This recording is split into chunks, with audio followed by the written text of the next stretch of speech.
Bueno, como ustedes saben, en las tardes estamos estudiando una serie sobre la historia del ¿qué? Gran conflicto. Del gran conflicto, muy bien. Del gran conflicto de los siglos. Estamos en una segunda temporada que iniciamos sobre ese tema, específicamente sobre el plan de redención, el hombre y el plan de redención. La raza humana y el plan de redención es como se titula esa nueva temporada.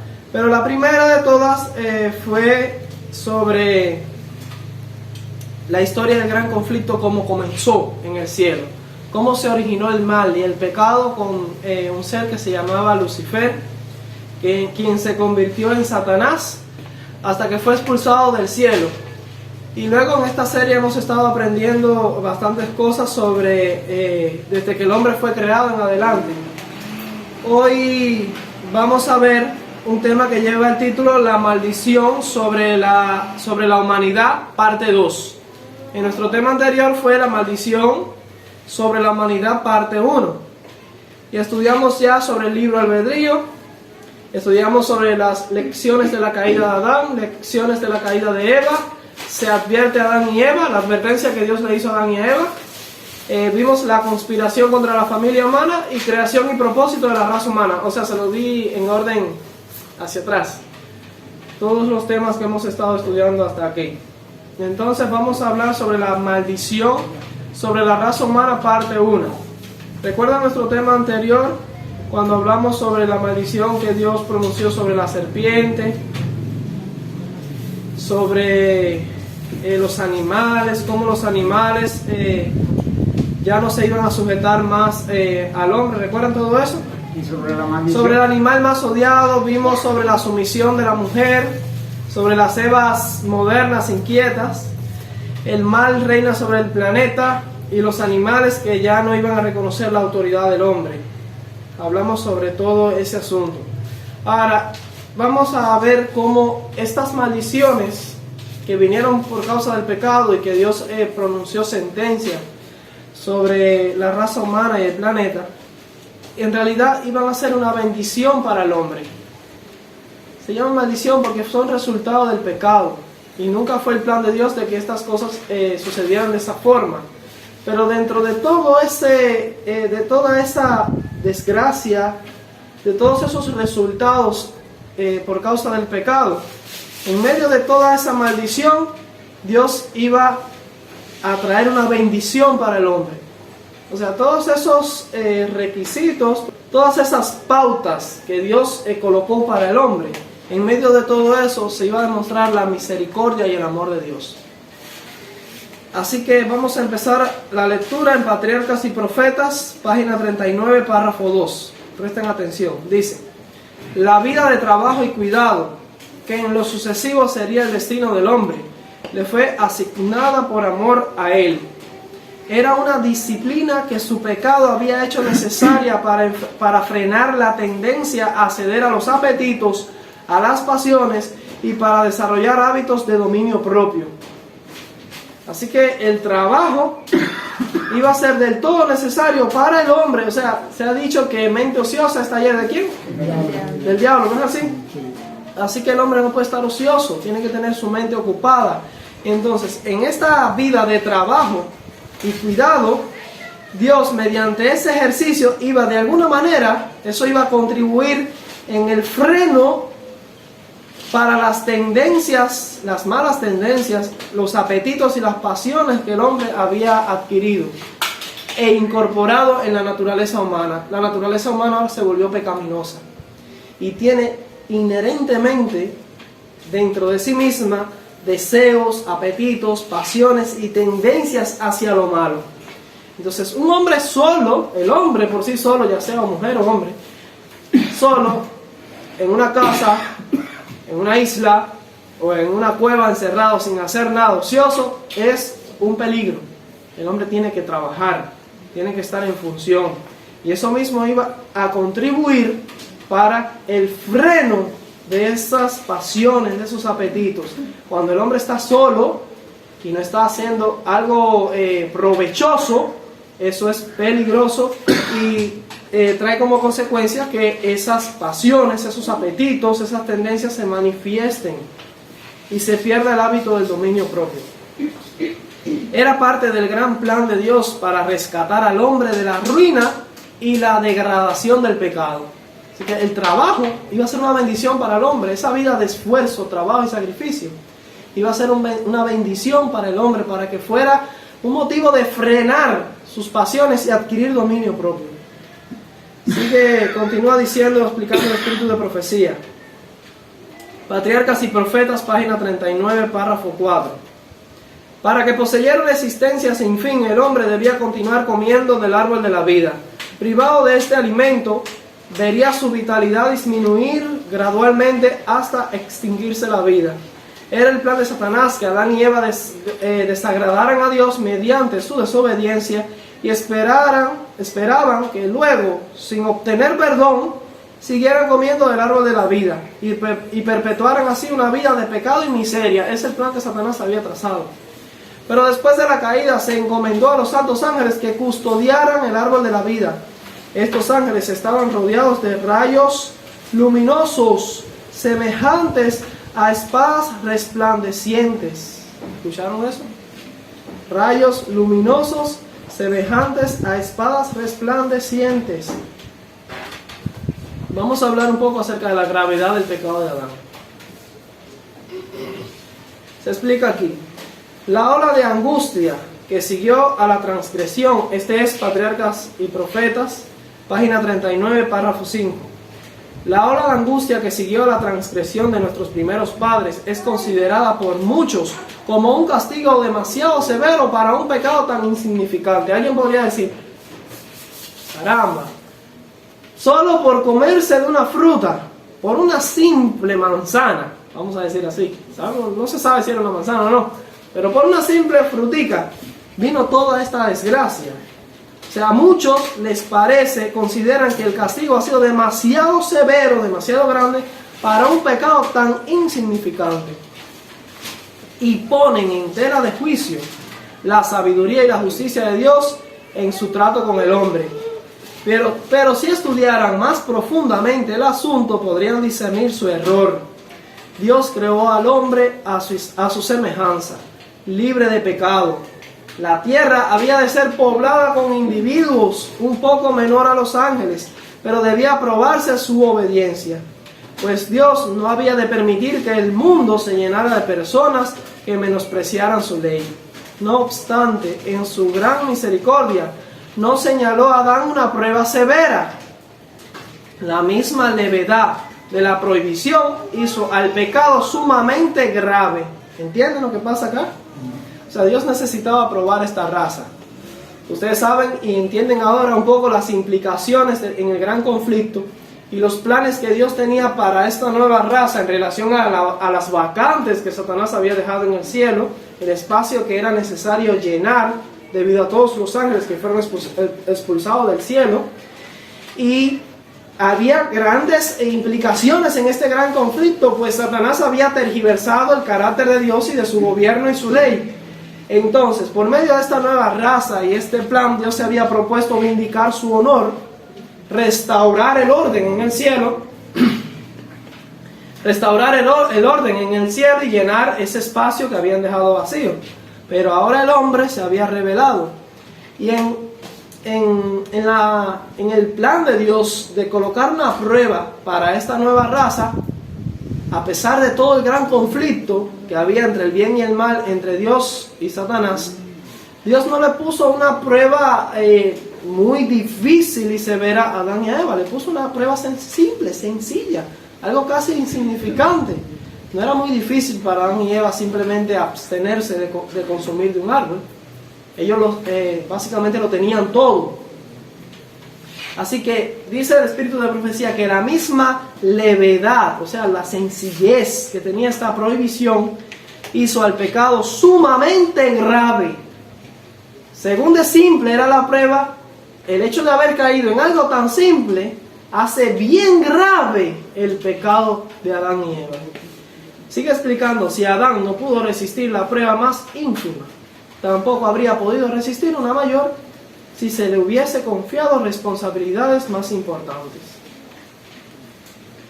Patriarcas y Profetas, página 40, párrafo 1, dice: si Adán hubiera sido sometido a una prueba mayor, entonces aquellos cuyos corazones se inclinan hacia lo malo, se habrían disculpado diciendo: esto es algo insignificante, y Dios no es exigente en las cosas pequeñas. Y así hubiera habido continuas transgresiones en las cosas aparentemente pequeñas que pasan sin censura entre los hombres. Pero Dios indicó claramente que el pecado en cualquier grado lo ofende. El párrafo 2 dice: a Eva le pareció de poca importancia desobedecer a Dios al comer del fruto del árbol prohibido y al tentar a su esposo a que pecara también. Pero su pecado inició la inundación de dolor sobre el mundo. ¿Quién puede saber? Escuchen esta pregunta que es para meditar y sumamente importante. Dice: ¿quién puede saber en el momento de la tentación las terribles consecuencias de un solo paso errado? Adán y Eva no tuvieron en cuenta ni se imaginaron a dónde los llevaría, no solo a ellos, sino a toda la raza humana que iba a existir después, a dónde llevaría esa sola transgresión. El párrafo 3 dice: muchos que enseñan que la ley de Dios no es obligatoria para el hombre, alegan que es imposible obedecer sus preceptos. Pero si eso fuera cierto, tenemos nosotros hoy en día dentro de la iglesia adventista algunos eruditos que dicen precisamente eso mismo, alegan que la ley de Dios es imposible de obedecer, que no es posible obedecer la ley. Adventistas del séptimo día diciendo eso. Bueno, profesos adventistas, porque es irónico. Un adventista no puede enseñar eso, un verdadero adventista. Dice: muchos que enseñan que la ley de Dios no es obligatoria para el hombre, alegan que es imposible obedecer sus preceptos. Pero si eso fuera cierto, ¿por qué sufrió Adán el castigo por su pecado? El pecado de nuestros primeros padres trajo sobre el mundo la culpa y la angustia.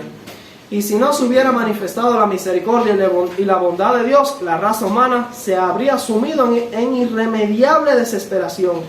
Nadie se engañe, la paga del pecado es muerte, y cita Romanos 6:23. La ley de Dios no puede violarse ahora más impunemente que cuando se pronunció la sentencia contra el Padre de la humanidad. O sea, las normas y las exigencias de Dios no han cambiado. Dios no ha aflojado la tuerca. Vamos a seguir estudiando en Historia de la Redención, página 42, párrafo 1. Y vamos a hablar un poco acerca de lo que pasó, lo que explica el espíritu de la profecía, que pasó con el hombre, con la naturaleza del hombre después que pecó. Dice: se les informó, eso lo hizo Dios a Adán y a Eva, dice: se les informó que debían salir de su hogar edénico, fuera, expulsados. Habían cedido ante los engaños de Satanás y habían creído sus afirmaciones de que Dios mentía. Ellos creyeron que Dios era un mentiroso.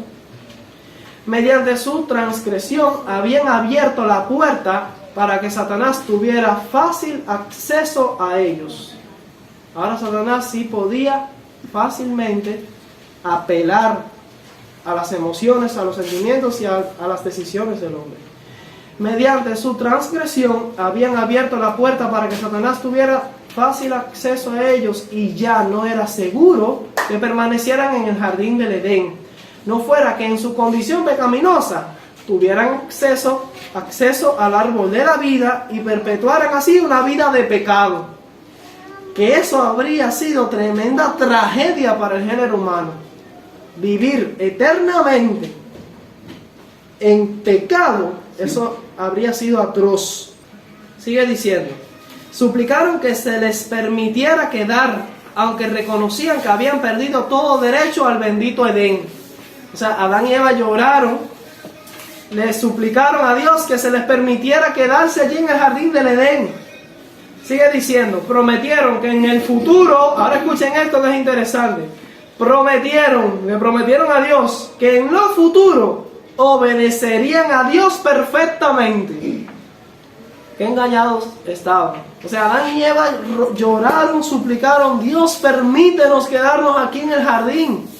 Te prometemos que de aquí en adelante vamos a obedecer perfectamente la ley de Dios. No vamos a pecar nunca más.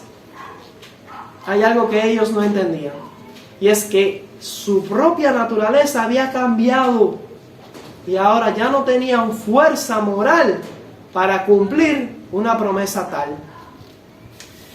Dice aquí, se les informó, porque ellos no lo entendían. Con el transcurso del tiempo se iban a dar cuenta, pero en ese momento Dios mismo se los tuvo que explicar. Dice, se les informó que al caer de la inocencia a la culpa no se habían fortalecido, sino por el contrario se habían debilitado enormemente. No habían preservado su integridad cuando gozaban de un estado de santa y feliz inocencia. Mucho menos tendrían fortaleza para permanecer leales y fieles en un estado de culpa consciente. Se llenaron de profunda angustia y remordimiento. Comprendieron entonces que el castigo del pecado es la muerte. Y explicando lo mismo en Patriarcas y Profetas, en la página 40, párrafo 4, dice: después de su pecado, Adán y Eva no pudieron seguir morando en el Edén. Suplicaron fervientemente a Dios que les permitiera permanecer en el hogar de su inocencia y regocijo. Confesaron que habían perdido todo derecho a aquella feliz morada y prometieron, aquí vuelve y se repite lo mismo pero con otras palabras, dice, y prometieron prestar estricta obediencia a Dios en el futuro. En el anterior decía, prometieron que en lo futuro obedecerían a Dios perfectamente. Y en esta dice, prometieron prestar estricta obediencia a Dios en el futuro. Para la hermana White, obedecer a Dios perfectamente es lo equivalente o lo mismo a decir que prestar estricta obediencia a la ley de Dios. Obedecer perfectamente es prestar una obediencia estricta a la ley de Dios. Ese fue el compromiso que Adán y Eva intentaron hacer. Se comprometieron, vamos a obedecer de manera intachable a partir de ahora. Ahora dice aquí lo mismo, explicando Patriarcas y Profetas. El anterior se decía que por haber caído de la inocencia al estado de culpa y de pecado, se habían debilitado y ya no tenían fuerza moral para obedecer a Dios. Aquí dice lo mismo, pero en otras palabras dice, pero se les dijo que su naturaleza se había depravado. Eso es una palabra, la depravación del género humano. La naturaleza humana se depravó, se convirtió en una naturaleza humana caída y pecaminosa. Dice, su naturaleza se había depravado por el pecado y que habían disminuido su poder para resistir el mal y que habían abierto la puerta para que Satanás tuviera fácil acceso a ellos. Si siendo inocentes habían cedido a la tentación, ahora en su estado de consciente culpabilidad tendrían menos fuerza para mantener su integridad.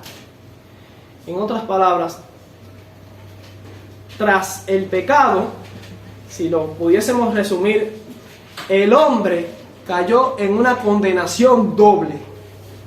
Aprendan esto, que es importante. Después que Adán y Eva pecaron, cayeron en una condenación doble.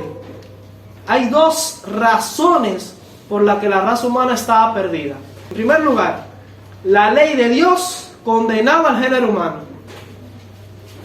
La ley de Dios exigía el exterminio de la raza humana. La raza humana necesariamente tenía que desaparecer, tenía que ser exterminada, tenía que ser totalmente aniquilada. Ese es el primer punto. ¿Por qué? Porque la paga del pecado es muerte. Y esa muerte es muerte definitiva. Es la segunda muerte, a la que la Biblia llama segunda muerte. Es una muerte de la que no se sale. Y es en la que se paga por el pecado. Esa es la primera condenación que vino sobre el hombre. Ahora, la segunda razón por la que el hombre está literalmente perdido y condenado es ya no solo porque la ley exigía su exterminio, sino porque su propia naturaleza humana se volvió mala. La naturaleza del hombre se depravó, se corrompió. Ahora era naturaleza corrupta.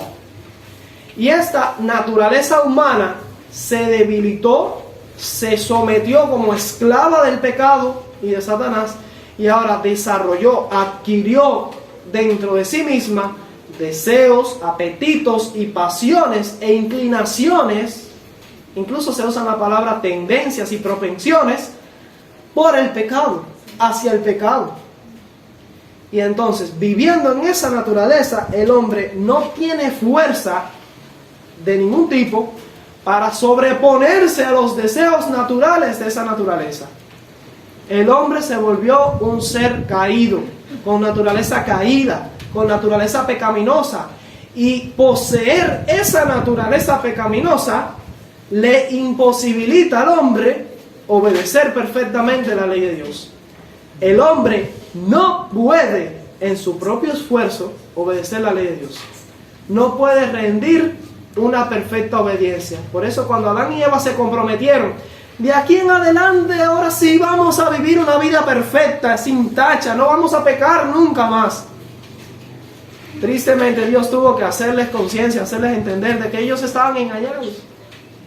Ya sería imposible para el hombre ofrecer tal justicia a la ley. Ya el hombre no tendría más justicia propia. Uno, porque tiene una deuda con la ley, por haber pecado, por haberla violado. Y dos, porque no puede dejar de violarla.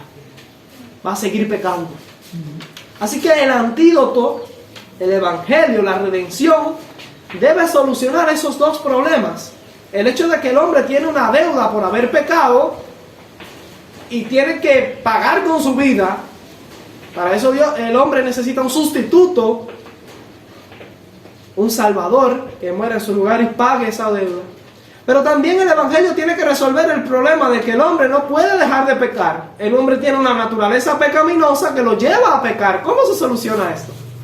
Ustedes saben que más adelante hubo uno que se comprometió en venir a la tierra con la misma naturaleza pecaminosa que tiene el hombre y demostrar que si el hombre se sujeta de la mano de Dios y de la gracia por medio de la fe, el hombre puede vivir una vida sin pecado.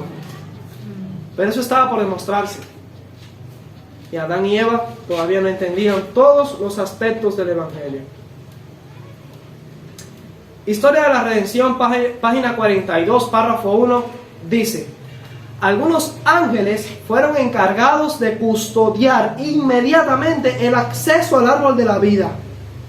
El plan bien trazado por Satanás consistía en que Adán y Eva desobedecieran a Dios, recibieran su desaprobación y entonces participaran del árbol de la vida, o sea, continuaran comiendo el árbol de la vida, para que pudieran perpetuar su vida pecaminosa. Pero se envió a los santos ángeles para cerrarles el paso al árbol de la vida. En torno de estos ángeles surgían rayos de luz por todas partes, o sea, la gloria de estos ángeles iluminaba, y de esas glorias salían rayos de luz, y dice que tenían el aspecto de espadas resplandecientes, o sea, de su propio cuerpo salían rayos de luz e iluminaban en todas partes, y en esos rayos se veían espadas que resplandecían. Ese era el aspecto de los ángeles que Dios envió a custodiar el árbol de la vida. Recuerden que Satanás tenía planeado entrar a la tierra, conquistarla y junto con el hombre tomar posesión del jardín del Edén y comer del árbol de la vida, que así el hombre viviría para siempre en el pecado, en la maldición, en la rebelión contra Dios. Y Satanás consideraba también, leímos en una cita anterior, que él quizás podía recuperar la gloria, él y sus ángeles, y el poder que poseían en el cielo. Pero inmediatamente en que Adán y Eva pecaron, fueron enviados estos ángeles para que no se le ocurriera ni al hombre, ni a Satanás, ni a ningún demonio entrar al jardín del Edén. Y Adán y Eva, que estaban adentro, fueron expulsados. Ahora viene algo triste, porque el pecado no solo afectó a este mundo, no solo trajo problemas, dolor y tristeza a esta tierra, sino a todo el universo inteligente de Dios. Primeros Escritos, página 148, párrafo 2, y en la página 149, párrafo 1, se explica lo siguiente. Las nuevas de la caída del hombre se difundieron por el cielo. Toda arpa cayó. Los ángeles entristecidos se sacaron las coronas de la cabeza. Todo el cielo estaba en agitación. Se celebró una consulta para decidir qué debía hacerse con la pareja culpable. Los ángeles temían que extendiera la mano y comieran del árbol de la vida y llegasen a ser pecadores inmortales. Pero Dios dijo que expulsaría del huerto a los transgresores. Fueron enviados inmediatamente ángeles para impedir el acceso al árbol de la vida. Satanás había estudiado y trazado su plan para que Adán y Eva desobedeciesen a Dios, fueran objeto de su desaprobación y luego participasen del árbol de la vida, a fin de que pudiesen vivir para siempre en el pecado y la desobediencia, y así el pecado se inmortalizaría. Pero fueron enviados santos ángeles para que los expulsasen del huerto y les impidiesen acercarse al árbol de la vida. Cada uno de estos poderosos ángeles tenía en su mano derecha algo que tenía apariencia de una espada deslumbrante, además de la gloria. En su mano derecha tenían algo, no se sabe explicar, el espíritu de profecía, que tenía la apariencia de una espada deslumbrante. Entonces Satanás triunfó, andaba de fiesta, festejando, muy feliz y alegre. Satanás triunfó, había hecho sufrir a otros por su caída. Él había sido expulsado del cielo y ellos del paraíso. Él creyó haber triunfado y en cierto sentido triunfó. Estropeé el plan de Dios, dijo Satanás. Ya estos seres no van a ocupar mi lugar allá en el cielo. Las vacantes que yo dejé, estos están perdidos igual que yo. Ya ellos no lo van a ocupar. Ahora lo que tiene que hacer Dios es aniquilarlos. Y si no los aniquila a ellos, tampoco me puede aniquilar a mí. Tiene que ser parejo. ¿Ven la astucia satánica detrás de este plan? Con el pecado del hombre, Satanás fortaleció su reinado aquí en la tierra y prolongó su existencia. Ahora empezamos a ver los primeros vestigios y las primeras señales del plan de redención. Patriarcas y Profetas, página 41, párrafo 1, dice lo siguiente: con humildad e inenarrable tristeza se despidieron de su bello hogar y fueron a morar en la tierra sobre la cual descansaba la maldición del pecado, porque la maldición afectó el planeta, pero no el jardín. El jardín del Edén quedó exento de la maldición. El jardín del Edén quedó protegido. La maldición que vino sobre la tierra no afectó el jardín del Edén, porque el jardín del Edén era básicamente un lugar extraterrestre. No era de este planeta. Y el jardín del Edén más adelante fue arrancado y llevado al cielo. Sobre eso vamos a estudiar. Ahora, la atmósfera, sigue diciendo, de temperatura antes tan suave y uniforme, o sea, antes del pecado, el clima era perfecto, mejor que estar en una tienda con aire acondicionado. Dice, estaba ahora, tras el pecado cambió, estaba ahora sujeta a grandes cambios, y misericordiosamente el Señor les proveyó de vestidos de pieles para protegerlos de los extremos del calor y del frío. Aquí nos explica de dónde eran esas pieles y lo que significaban. Pero esta fue la primera vez que se le mostró mediante un ejemplo lo que iba a ser el plan de Dios por medio del sacrificio de corderos. Y cómo al cubrirlos con estas túnicas de pieles, Dios le mostraba al hombre cómo la perfecta justicia de Cristo cubriría sus transgresiones de la ley, sus pecados. Y Él les quitaría las hojas de higuera, que representan la justicia humana, que es trapo de inmundicia. Ese es el tema de la justificación por la fe, desarrollado desde ahí, desde el principio, desde el Génesis, por medio de ilustración. Fíjate que el Señor es tan misericordioso que le explicó el plan de redención a Adán a través de ejemplos, de símbolos, y no literalmente demostró lo que realmente significaba que el propio Hijo de Dios iba a morir. Eso Adán lo entendió, pero no le mostró inmediatamente lo que iba a suceder, porque literalmente el hombre era tan inocente entonces. Bueno, vamos a leer qué tan inocente era el hombre con la siguiente cita. Pero el hombre no estaría preparado para entender inmediatamente todo lo que implicaba su pecado y el plan de redención. Con el paso del tiempo, el espíritu de profecía nos explica que la muerte de Adán fue una bendición para él. Adán literalmente deseaba ya el descanso, deseaba morir, porque durante siglos tuvo que contemplar la escena de miseria y de tragedia que vino a la raza humana por culpa de su pecado.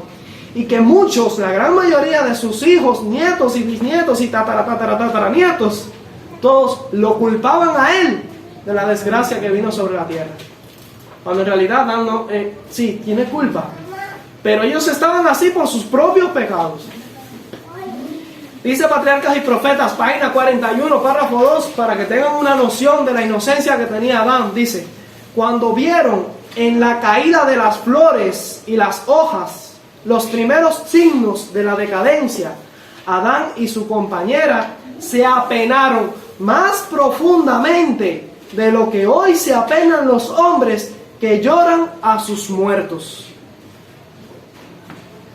¿Cuántos de ustedes han perdido a un ser querido? A una persona que aman mucho. Yo hasta hace mucho no había perdido así a nadie muy significativo, pero hace unos años atrás perdí a mi abuelita, y yo sé lo que significa perder un ser querido. Eso es fuertísimo, es un dolor casi insuperable, y muchos de ustedes han sentido esta experiencia. Pero dice aquí que Adán y Eva se apenaron más profundamente, con más dolor, con más tristeza, por ver una flor marchitarse y caer, por ver una hoja desprenderse de un árbol y quedar sin vida, más de lo que hoy nosotros sufrimos y nos apenamos por la muerte de un ser querido. Imagínense el estado de inocencia que tenían Adán y Eva cuando empezaron a comprender y a entender lo que realmente significaba la muerte que vino por causa del pecado. Terrible. Nos quedan 2 citas y con estas vamos a terminar. Patriarcas y Profetas, página 41, párrafo 3 y página 41, párrafo 4. Dice: el huerto del Edén permaneció en la tierra por mucho tiempo después que el hombre fuera expulsado de sus agradables senderos. Durante mucho tiempo después se le permitió a la raza caída contemplar de lejos el hogar de la inocencia, cuya entrada estaba vedada por los vigilantes ángeles. En la puerta del paraíso, custodiada por querubines, se revelaba la gloria divina. Allí iban Adán y sus hijos a adorar a Dios. Allí renovaban sus votos de obediencia a aquella ley cuya transgresión los había arrojado del Edén. Cuando la ola de iniquidad cubrió al mundo y la maldad de los hombres trajo su destrucción por medio del diluvio, la mano que había plantado el Edén lo quitó de la tierra. ¿Quién puso el Edén en la tierra? Dios. ¿Quién lo plantó en la tierra? Dios. La misma mano que lo plantó, lo recogió, lo arrancó y se lo llevó al cielo. Pero en la restitución final, cuando haya un cielo nuevo y una tierra nueva, hoy aprendimos sobre qué día vamos a adorar en ese cielo nuevo y la tierra nueva. Dice, será restaurado, hablando del jardín del Edén. O sea, Dios lo va a regresar a esta tierra. Será restaurado y más gloriosamente embellecido que al principio. Amén. Entonces los que hayan guardado los mandamientos de Dios respirarán llenos de inmortalidad, de inmortal vigor bajo el árbol de la vida, y al través de las edades sin fin, los habitantes de los mundos sin pecado contemplarán en aquel huerto de delicias un modelo de la perfecta obra de la creación de Dios, incólume de la maldición del pecado, una muestra de lo que toda la tierra habría llegado a ser si el hombre hubiera cumplido el glorioso plan de Dios. Amén. Esta es una historia bella. Estudiarla en la Biblia es hermosa, pero estudiarla en el espíritu de profecía y ver todo lo que realmente no nos explica la Biblia, porque Dios nos ha dado más luz a través de los testimonios, es sumamente hermosa. No hay historia más grande, más maravillosa que el gran conflicto de los siglos y el plan de salvación y redención que Dios creó y diseñó para salvar al universo. Ahora, ya terminamos el tema de la maldición sobre la raza humana. A partir de la próxima clase vamos a hablar sobre el plan de salvación. Y también tiene bastante información, así que probablemente lo vamos a dividir en dos partes. Sobre el plan de salvación. Porque hasta ahora hablamos sobre la creación y el propósito de Dios con esta raza humana. Estudiamos sobre la conspiración y el plan que Satanás trazó para conquistar la tierra. Estudiamos en otro tema cómo Adán y Eva fueron advertidos contra Satanás. Luego aprendimos sobre las lecciones de la caída de Eva, las lecciones de la caída de Adán. Estudiamos sobre el libre albedrío, el principio del libre albedrío sobre el cual Él creó al hombre. Y en los últimos dos temas hemos estudiado sobre la maldición que vino a la raza humana, en dos partes. Ahora vamos a estudiar con un poco más de profundidad y detalle cómo se diseñó el plan de salvación. Y vamos a descubrir que incluso para Dios no fue fácil entregar a Cristo. Incluso cuando ya esto estaba hablado y diseñado desde la eternidad. Muchas personas se hacen una idea falsa de Dios. De un Dios sin sentimientos. Un Dios tan soberano, tan intransigente que no siente ni se involucra, ni sobre Él pasan sentimientos ni emociones, pero no, así no es como la Biblia nos presenta a Dios. Dios sufrió mucho para llegar a la decisión de dejar a su Hijo, entregarse por la raza humana. Bueno, que Dios les bendiga. Nos vemos en el próximo estudio. Amén.